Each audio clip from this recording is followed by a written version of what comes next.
Baik, ini lagi-lagi harga cabai yang ternyata terus meroket karena di pasar Semarang, Jawa Tengah harga berbagai jenis cabai terus naik hingga menembus angka Rp80.000 per kilogramnya. Iya, terkait hal ini memang pedagang juga memprediksi bahwa peningkatan harga cabai ini akan terjadi hingga 3 bulan ke depan karena petani cabai di sejumlah daerah mengalami gagal panen.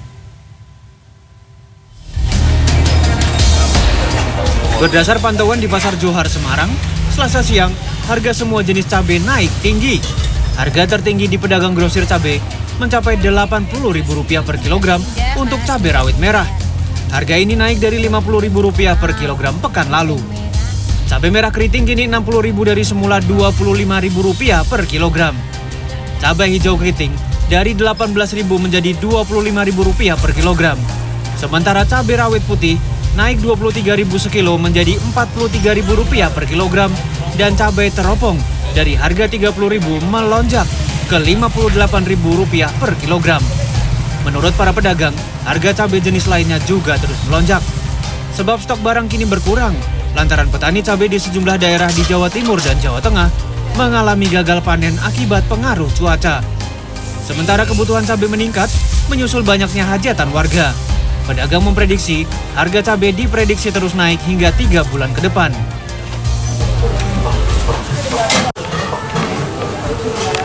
Ini sebagian besar itu Jawa Timur sudah gagal panen, Temanggung pun juga sebagian ada tapi nggak semuanya. Ada yang misalnya gagal panen itu sudah mati karena hujan. Belum tahu Mas, ini masih naik terus malahan no. Berapa? Soalnya juga banyak hajatan.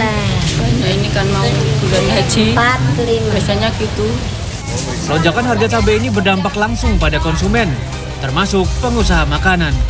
Mereka menyiasati tingginya harga dengan mengurangi pembelian cabai. Kalau catering kan cabai harus.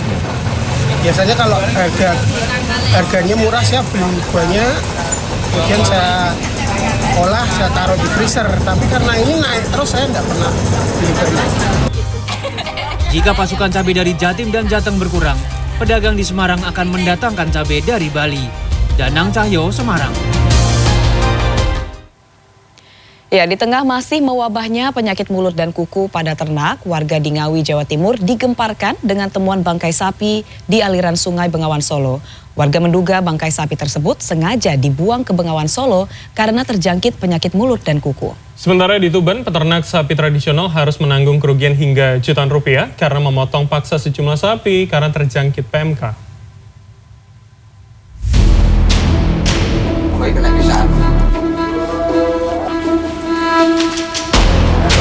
Sapi milik Muhdi Ansori, peternak di Desa Pucangan, Kecamatan Montong, Kabupaten Tuban, Jawa Timur, positif terjangkit PMK. Sapi ini nampak lemas dan enggan berdiri karena kuku kaki terluka. Selain itu, air liur terus keluar dari mulut, sehingga membuat sapi tidak nafsu makan sama sekali. Di kandang ini terdapat 31 ekor sapi dewasa yang seluruhnya telah terjangkit PMK. Keterlambatan penanganan membuat seluruh sapi penghuni kandang tertular hanya dalam hitungan hari. Peternak kemudian memotong paksa 2 sapinya dan menjual daging serta bagian tubuh yang dianggap aman untuk dikonsumsi manusia. Namun demikian, mereka harus menanggung kerugian hingga 60%. Ada dipotong paksa 2 ekor. 2 ekor ya? Ya. Terus yang dijual? Yang dijual 6 ekor. Masih laku berapa itu? Apa turun harganya? Oh, yang dipotong paksa itu rugi kira-kira 60%, sama yang masih ketolong jual paksa itu ruginya 20%. Wabah penyakit mulut dan kuku yang menyerang hewan ternak di Lumajang, Jawa Timur kian mengkhawatirkan. Wakil Bupati Lumajang Indah Amperawati Selasa siang menyebut sebanyak 3.000 ekor sapi di Lumajang, Jawa Timur terjangkit penyakit mulut dan kuku. 17 ekor sapi diantaranya telah mati. Menurutnya, keterbatasan tenaga kesehatan hewan dan obat-obatan menjadi kendala penanganan wabah penyakit mulut dan kuku di Kabupaten Lumajang. Kemarin masih di atas 3.000 untuk yang sakit. Ya, itu hanya untuk sapi ya, belum kambing, belum kerbau. Tapi kambing sama kerbau kan jumlahnya tidak signifikan. Yang paling besar ya sapi.